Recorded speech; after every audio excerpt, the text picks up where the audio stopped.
Bienvenue mesdames et messieurs, c'est l'heure de suivre votre édition qui commence par les titres.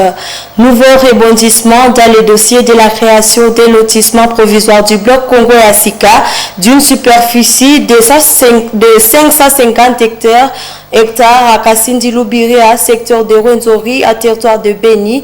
Le ministre des Affaires foncières décide de retirer l'arrêté du gouverneur intérimaire de la province du Nord Kivu du 19 août 2024. Le ministre reproche au gouverneur d'avoir posé un geste qui ne rentre pas dans ses compétences. Le gouverneur, bénéficiant des soutiens de notables et élus locaux, garde sa position. Et le gouvernement congolais annonce le lancement de la campagne dénommée CPI Justice pour la RDC, une campagne qui vise à obtenir de la Cour pénale internationale l'ouverture des enquêtes contre le Rwanda pour ces tueries dans l'est de la RDC. Tout pour les sommaires, les détails dans ce laps de temps. Bienvenue. Dans l'optique d'obtenir de la Cour pénale internationale CPI l'ouverture des enquêtes contre le Rwanda pour ces tueries dans l'est de la RDC, le gouvernement congolais annonce le lancement de la campagne dénommée CPI Justice pour la RDC. Le gouvernement implique les organisations non gouvernementales de droits de l'homme et toute la population congolaise pour sa réussite. Il menace d'éradier les ONG de droits de l'homme qui ne l'accompagneront pas. Et Jenny Moussivirois nous a fait le point de ces récits. Au cours des points de presse ce jeudi 29 août, le vice-ministre de la Justice et Contention internationale a communiqué sur la publication par la greffe de la Cour de justice de l'EAC d'un extrait des rôles annonçant l'examen en audience publique de la requête de la RDC. Le gouvernement congolais a lancé leur campagne dénommée CPI Justice pour la RDC. Il s'agit d'une initiative visant à obtenir la Cour pénale internationale CPI l'ouverture des enquêtes contre le Rwanda pour ces tueries de l'est de la RDC. Le gouvernement menace de radier les ONG de droits de l'homme qui s'abstiendront de l'accompagner dans cette nouvelle campagne après la réception de leur rapport l'année prochaine. Le vice-ministre de la Justice et Contention internationale rappelle les deux rapports des experts des Nations Unies sur les exactions graves et flagrantes commises par le président rwandais à RDC.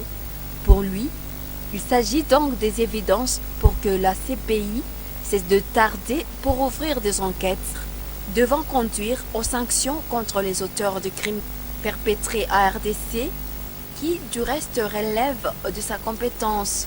Ce membre du gouvernement invite la jeunesse ainsi que les étudiants à intégrer cette dynamique en organisant des colloques dans le but de demander la justice à la CPI. Celui-ci s'est réjoui de ce qu'il a appelé la victoire judiciaire après l'annonce faite par le greffe de la Cour de justice de la communauté des États d'Afrique de l'Est EAC qui a annoncé à travers un extrait des rôles l'ouverture d'une audience publique de l'examen de la requête de la RDC contre le Rwanda. Ceci en raison des exactions de la province du Nord Kivu. Allons croire, ces résultats fait suite au front judiciaire international créé par Félix Tshisekedi à travers une task force dénommée Justice internationale avec à l'appui la nomination des chargés des missions près la CPI. À Goma, deux militants du mouvement citoyen et groupe de pression du Nord Kivu projettent une série de manifestations en ville de Goma à partir de lundi 2 septembre prochain. Ils l'ont annoncé ce vendredi 30 août lors de points de presse. Des mouvements citoyens et groupes de pression protestent contre le déploiement des contingents kenyans à RDC.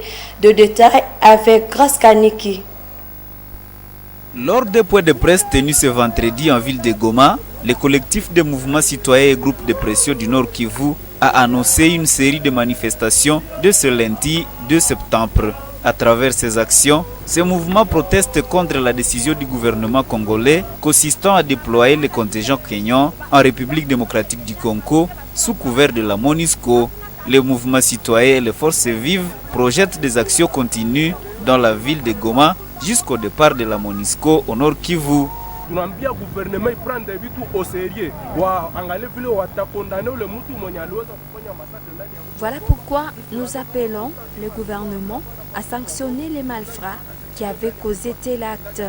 Tous connaissons que durant cette période, Constantima fut gouverneur de la province du Nord Kivu. Mais nous regrettons car jusqu'à présent, il circule librement à Kinshasa. Nous plaidons pour la libération des victimes de ce massacre qui vient de totaliser une année de la prison de Muzenze. Nous souhaitons leur libération. Nous voulons que les gouvernements dédommagent aussi plus de 30 familles de victimes de ce massacre.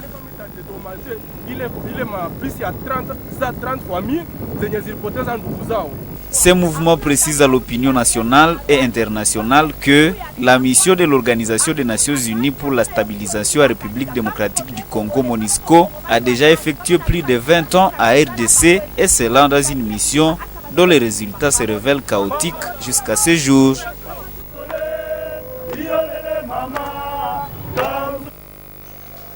Santé à présent, la RDC a reçu une dotation de 105 tonnes de médicaments fournis par la Banque mondiale dans le cadre du projet de renforcement des systèmes de surveillance de maladies en Afrique de l'Ouest, REDIS. C'est le ministre de la Santé publique, Hygiène et Prévoyance sociale qui l'a annoncé jeudi 29 août.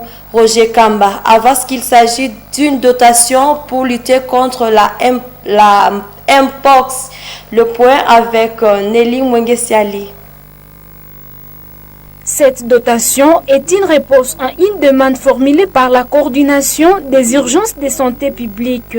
Cette dotation vise à renforcer la capacité de la RDC à faire face à l'épidémie de Mpox, une maladie virale qui a touché de nombreuses personnes dans les pays. D'après Roger Kamba, cette contribution permettra de couvrir les besoins de plus de 15 000 patients. C'est là dans le but d'assurer une prise en charge de plus de 80% des cas de Mpox recensés à ce jour. C'est aussi une manière de garantir un accès équitable aux soins pour tous. Le ministre a en même temps insisté sur le fait que les traitements de personnes atteintes de Mpox restent entièrement gratuits. Le projet REDIS, dans le cadre duquel le gouvernement a été doté du vaccin, est soutenu par l'Association internationale de développement IDA. Il a été lancé en 2016 pour aider les pays d'Afrique de l'Ouest et centrale à répondre aux défis posés par les épidémies dont Ebola au départ. La RDC, qui fait partie de ces programmes, bénéficie ainsi d'un appui crucial pour faire face à la menace qui présente la Mpox pour la santé publique. Éducation, les enseignants réunis au sein du syndicat national des écoles protestantes SINEP au Nord Kivu s'alignent sur les pas de leurs confrères. Pas de rentrée scolaire, réitèrent ces professionnels de la CRE. Il le dit à Goma ce vendredi 30 août au cours d'une séance de restitution de la mission de leur président de retour de Kinshasa aux côtés des autres syndicalistes. Les enseignants réclament un salaire de 1 500 000 francs congolais, équivalent à 500 $ américains. Pendant ces temps, 2 jours de la rentrée scolaire, le Parlement d'Afa Butembo Lubero, en collaboration avec la coordination des comités des élèves de Butembo, recommande l'implication de tous pour l'effectivité de cette rentrée. Les deux structures réclament le droit à l'éducation de chaque enfant. Suivez les propos de Joël Ngunza, recueillis par Gérard Mourefou. À cette veille de la rentrée scolaire pour l'année 2024-2025, vu la situation actuelle et vu tous les enchaînements, a trouvé mieux à cet instant demander premièrement tous les enfants, non seulement de la République démocratique du Congo, en tout cas tous les enfants de notre pays, de rentrer à l'école. Selon la décision de notre gouvernement, la date du 2 septembre est maintenue pour la rentrée scolaire. Alors, bien qu'il y a certaines situations, nous savons que nous sommes en situation de guerre. Il y a des enfants déplacés dans les villes ou dans les lieux où il y a un peu d'accalmie. Également, il y a les enseignants qui menacent d'une grève sèche contre la rentrée scolaire.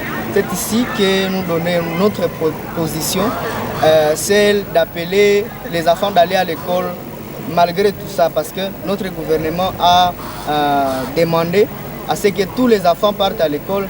Et comme l'article numéro 24 de la loi numéro 09/001 du janvier 2009 portant protection le dit, même en cas d'urgence ou à quelle situation, les enfants ont vraiment droit à l'éducation. L'éducation de l'enfant est un droit, alors même peu importe la situation qui arrive, ils doivent aller à l'école. Maintenant, il est du devoir de notre gouvernement, des autorités politico-administratifs et éducationnels de mettre en place maintenant des dispositions qui vont leur permettre à ce que les enfants jouissent pleinement de leur droit à l'éducation. Nous appelons aux enfants d'aller à l'école parce que c'est leur droit et c'est le devoir de nos autorités. Et les enseignants qui menacent de faire une grève sèche, il est vrai, leur dignité salariale doit... donc ils doivent être payés, c'est vrai, ils ont besoin d'être soulagés, mais malheureusement dans les lieux où ils peuvent être soulagés, ça ne va pas. Ici donc nous sommes en train de lancer notre appel à nos enseignants. Donc nous leur demandons de continuer toujours à demander leur dignité salariale, mais sous une autre forme s'il vous plaît. Il n'est pas seulement du devoir des enseignants de demander leur dignité salariale, également à nos honorables députés de continuer à le faire et à notre gouvernement de revenir à la demande que les enseignants sont en train de faire pour que cette année 2024-2025 soit effective.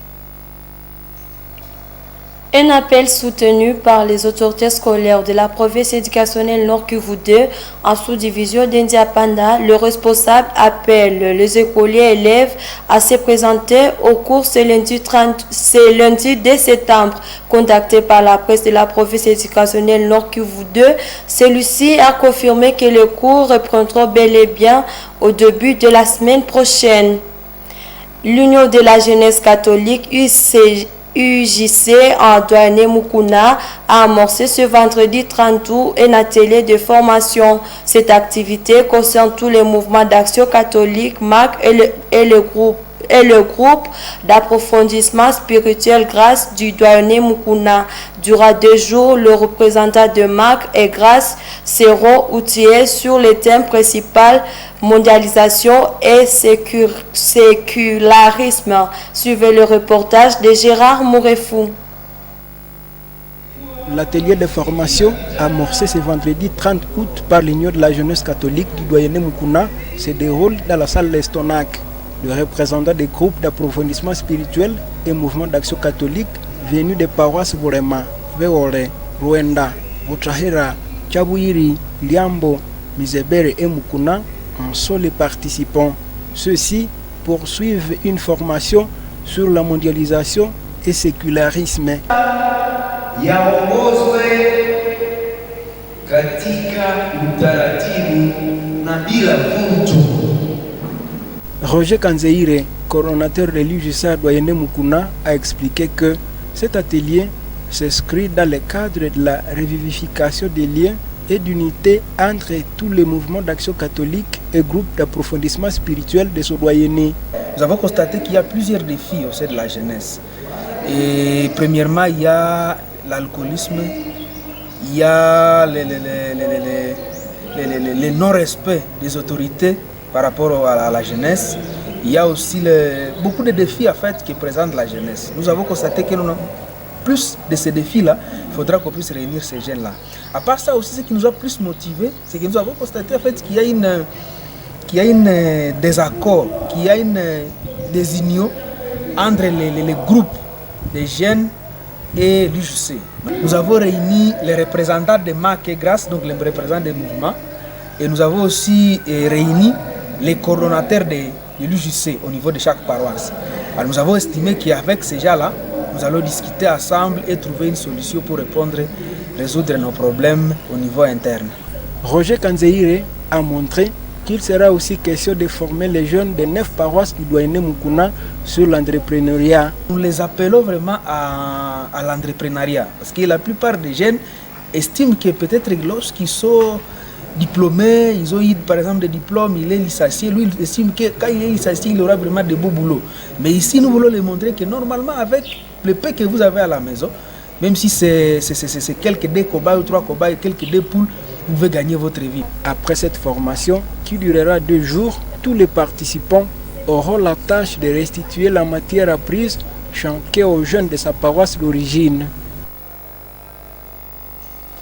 Comme annoncé au sommaire, le ministre des Affaires foncières réitère l'arrêté du gouverneur intérimaire de la province Nord-Kivu du 19 août 2024 portant création des lotissements provisoires du bloc Congo-Yassika. Cette concession d'une superficie de 550 hectares à groupement Basongera, agglomération de Kasindi-Lubiria, secteur de Rwenzori, à territoire de Beni. Le ministre des Affaires foncières signifie au gouverneur de province à l'intérim d'avoir posé un geste qui ne rentre pas dans ses compétences. Détail avec Isabelle Wangaemuka. En effet, en date du 19 août, le gouverneur intérimaire de la province sous état de siège du Nord Kivu, le général-major Peter Chirimwami, avait sorti un arrêté portant création du lotissement provisoire du bloc Congo-Yassika à la limite avec le parc de Virunga. Dans ces documents, il est dit qu'un compromis a été trouvé à la suite des travaux en commission mixte pour la cession des blocs de terre de 550 hectares après plusieurs années de conflits de limites entre le parc national de Virunga et les populations riveraines de Kasindi-Lubiria. Les différentes commissions engagées dans les dossiers devraient mettre en œuvre les recommandations formulées et étaient chargés de caser les habitants du site en tenant compte des actes d'occupation et d'identification, matérialiser les édifices et équipements publics, notamment le marché Comessa, école, hôpital, espace récréatif, bloc administratif, bornes et fontaines, décharges publiques, parking, cabines de courant électrique, station de régie des eaux, stade de football, abattoir public et réserve foncière de l'État. Dans une lettre du ministre d'État, ministre des Affaires foncières, Akasia Bandoubo Lambongo, adressée au gouverneur le 21 août, elle relève l'incompétence du gouverneur de prendre cette décision, car d'après elle, cela rentre plutôt dans ses attributions. Ainsi, elle demande au gouverneur de retirer l'arrêté portant création du dit lotissement, car n'étant pas l'autorité compétente à la matière, qualifiant l'édit arrêté d'illégal. Le 27 août dernier, le gouverneur du Nord Kivu, réagissant aux documents du ministère des Affaires foncières, sollicite qu'une mission mixte d'experts du ministère des tutelles et du gouvernement provincial soit diligentée sur les lieux pour prendre connaissance et avoir la lecture exhaustive du dit dossier. En outre, une délégation du caucus des députés nationaux élus du territoire de Beni ont rencontré les partis en conflit dans ces dossiers pendant les vacances parlementaires en cours. En réaction, la société civile et la notabilité locale saluent la réaction du gouverneur qui essaie de trouver une solution à ces problèmes longtemps vécus dans les coins. Elle conseille plutôt que les autorités provinciales et nationales harmonisent pour appuyer et consolider l'initiative des gens entreprises. Je vous propose de suivre à ces sujets Achille Kapanga, un notable de Beni, et Ricardo Rupande, président de la société civile secteur de Rwenzori. Isabelle Wangaemuka les a entretenus. Nous sommes en train de remercier et encourager le gouvernement de province intérimaire de Nord Kivu par rapport à sa sagesse qu'il a manifestée quand l'autorité nationale, son Excellence Madame la ministre d'État aux Affaires foncières, lui a demandé de retirer son arrêté qui ordonnait un éventuel lotissement au niveau de Kasindi-Lubiria, dans le quartier Congo-Yassika.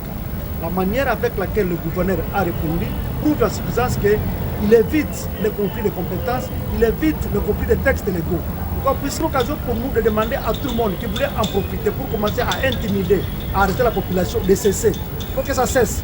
On attend maintenant que la nouvelle commission aille sur le terrain, celle qui va permettre à ce que tout soit mis au clair. Et entre-temps, je demande à la population qu'à chacun puisse garder ses documents. Si tu as des actes que tu as, acte de vente, fiche d'identification, je sais pas, fiche d'occupation parcellaire et consort, bien, il faut bien garder ça. Ce sont les documents qui feront droit quand les commissions seront là. Donc que chacun garde bien ses documents, qui nous permettront de jouir de ses droits dans sa parcelle.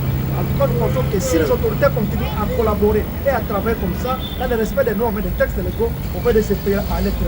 Le gouverneur a voulu qu'il y ait des travaux sur le terrain, parce que vous savez, tout le monde sur Congo et Sika, sur ces petits terrains-là, les 550 hectares, d'une manière anarchique.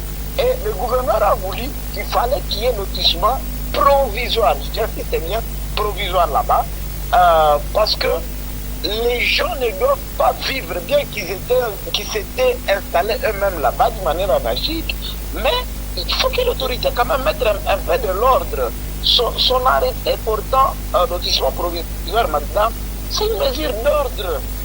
On ne peut pas laisser les choses pourrir comme ça, au vu aussi des autorités provinciales, locales. Ça ne peut pas se comprendre. Nous avons dit qu'il fallait qu'il y ait une harmonisation entre les deux autorités, dont le gouverneur et la ministre. Donc tout ce qui peut se faire là-bas, même au niveau de Kinshasa, sera tout simplement d'une manière provisoire. Voilà au moins notre lecture, madame. Toujours à Beni, les étudiants de l'Université de l'Assomption au Congo IAC Butembo, à ce jour à Beni, ont visité les infrastructures et des sites de recherche de l'UAC Beni ce vendredi 30 août. Ils ont visité les états piscicoles de Kalimahole qui ravitaillent la ville de Beni en poisson. Delphé Voya pour les détails. Pour cette deuxième journée des étudiants de l'Université de l'Assomption au Congo, UAC Butembo à Beni, ils ont visité les différents sites et installations de l'Université de l'Assomption au Congo de Beni. Il s'agit du bâtiment administratif de l'UAC Beni, mais aussi les sites Kalimahole. Ici, c'est le site Kalimahole, situé dans le quartier Mabolio. Les étudiants en agronomie sont ceux qui entretiennent ces états piscicoles. L'objectif de ces états piscicoles est de ravitailler la ville de Beni en poisson. Mike Munganga, un étudiant en agronomie, revient sur la procédure d'entretien de ces états piscicoles pour la bonne production. Nous utilisons surtout les drèches venues de Brasimba, appelées communément Sodiri. On l'utilise pour alimenter les poissons et puis on prend les feuilles de taro et les feuilles de corcaz. Nous pêchons ici les poissons. L'objectif est d'alimenter la ville de Beni avec des poissons. Les états piscicoles du site Kalimahole de Boutili est l'initiative des étudiants en agronomie. L'Université de l'Assomption au Congo, UAC Beni Butembo, s'est dit prête à accueillir les nouveaux diplômés et les former chacun selon son domaine choisi.